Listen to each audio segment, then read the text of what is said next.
ನಿಮ್ದೊಂದು love story ಇದೆಯಂತೆ, ನಿಮ್ಗೊಬ್ರು heroine ಇದಾರಂತೆ, ಭರ್ಜರಿ. ಇದಾರಂತೆ ಅಲ್ಲ ರೀ, ಇದಾರೆ. ನಮಗ್ ಗೊತ್ತಿರ್ಲಲ್ಲ ಪೂರ್ತಿ, ನಾವು ನೋಡ್ಬೇಕಲ್ಲ.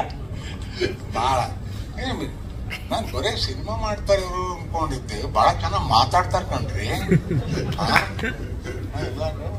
ತಮ್ಮ ಡಿಪಾರ್ಟ್ಮೆಂಟ್ ಎಷ್ಟು ಚೆನ್ನಾಗಿ ಕೆಲಸ ಮಾಡಿದೆ ಅಂತ. ಆಮೇಲೆ ಈಗ ಹೇಳ್ತೀನಿ ನೋಡಿ, ನಾನು ಅನ್ಕೊಳ್ತಿದ್ದೆ ಈ ಸಂಜೆ ಹೊತ್ತು ಭೇಟಿ ಆಗ್ತಿದ್ರು ಬಾಲಕೃಷ್ಣ ಅವರು, ಇಷ್ಟೊಂದು ಖುಷಿಯಾಗಿದ್ದಾನಲ್ಲ, ಏನ್ ಸಮಾಚಾರ ಅಂತ. He has been enjoying the whole process of film making. ಒಬ್ಬ ಪ್ರೊಡ್ಯೂಸರ್ ಅಷ್ಟು ಇದೇ ಇನ್ವಾಲ್ವ್ಮೆಂಟ್ ಇಟ್ಕೊಂಡು if he enjoys the process of film making, ಆ ಚಿತ್ರ ನಿಜವಾಗಿಯೂ ಬಹಳ ಚೆನ್ನಾಗಿ ಬರ್ತಿದೆ ಅಂತ ಲೆಕ್ಕ. ನಾನು ಒಂದು 5-6 ದಿವಸಗಳಕ್ಕೆ ಅಷ್ಟೇ ಕೆಲಸ ಮಾಡಿರೋದಾದರೂ ಕೂಡ ಆ ಬೀಚ್ ಸರೌಂಡಿಂಗ್ ನಲ್ಲಿ ಮಾಡಿದ ಶೂಟಿಂಗ್ ಇದೆಯಲ್ಲ, ಅದು ಚಿರಸ್ಥಾಯಿಯಾಗಿರುತ್ತೆ ನನ್ನ ನೆನಪಿನಲ್ಲಿ. ಅದ್ಭುತವಾದ ಲೊಕೇಶನ್. ಅಲ್ಲಿ ಕೂತ್ಕೊಂಡು ಕ್ಯಾಮರಾ ಫೇಸ್ ಮಾಡೋದೇ ಒಂದು ದೊಡ್ಡ ವಿಷಯ. ಬಹಳ ಬಹಳ ವೆರಿ ಎಂಜಾಯಬಲ್ ಇದು ಶೂಟಿಂಗ್ ಶೆಡ್ಯೂಲ್. ಇದರ ಮಧ್ಯೆ ಈ ಚಿತ್ರದ ಒಂದು ವಸ್ತು ಇದೆಯಲ್ಲ, ಅದು ಬಹಳ ಬಹಳ ವಿಭಿನ್ನವಾದ ವಸ್ತು. ಅದು ನಾವು ಬಾಯಿನಲ್ಲಿ ಹೇಳಿದ್ರೆ ಇಲ್ಲ, ಎಲ್ರು ಅದನ್ನೇ ಹೇಳ್ತಾರೆ, ನಮ್ಮ ಸಿನಿಮಾ ವಿಭಿನ್ನವಾಗಿದೆ ಅಂತ. ನನ್ನನ್ನು ನಂಬಬಹುದು ನೀವು. ನನಗೆಂದ್ರೆ 80ನೇ ವರ್ಷದಲ್ಲಿ ಸುಳ್ಳು ಹೇಳ್ಬೇಕಾದ ಅಗತ್ಯ ಇಲ್ಲ ನನಗೆ. ನಿಜವಾಗಿಯೂ ಕೂಡ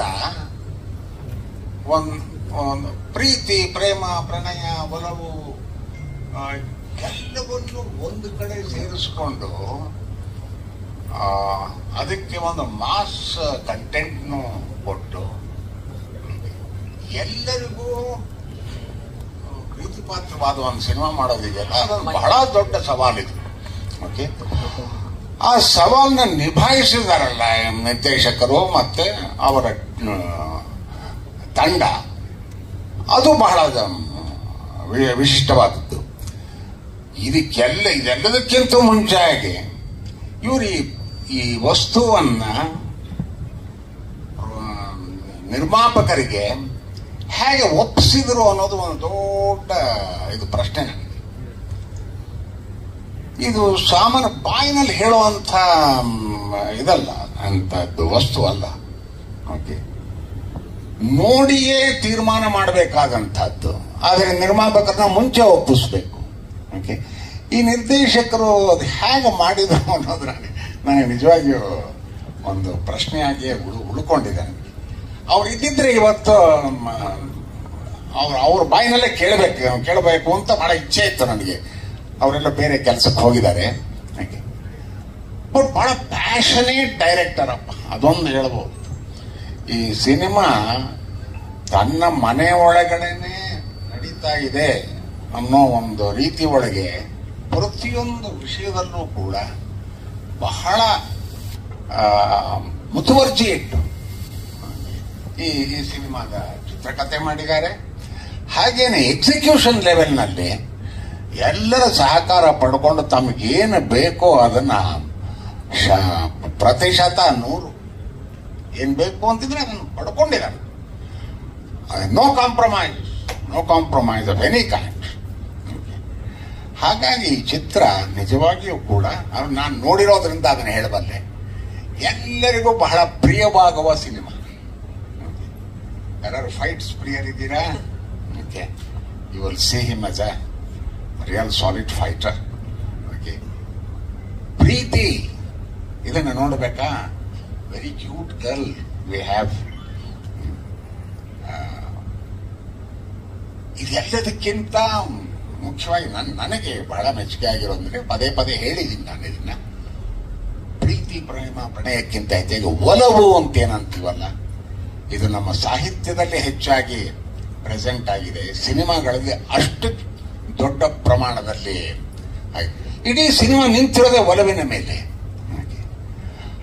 ಅದನ್ನ ನಿಭಾಯಿಸೋ ರೀತಿ ಇದೆಯಲ್ಲ, ಅದು ನಮ್ಮ ನಾಯಕ ನಟನಿಗೆ ಆಗಬಹುದು ಅಥವಾ ನಾಯಕಿಗೆ ಆಗಬಹುದು, ಇಬ್ರಿಗೂ ಕೂಡ ದೊಡ್ಡ ಸವಾಲು, ಅದು ಬಹಳ ದೊಡ್ಡ ಸವಾಲು.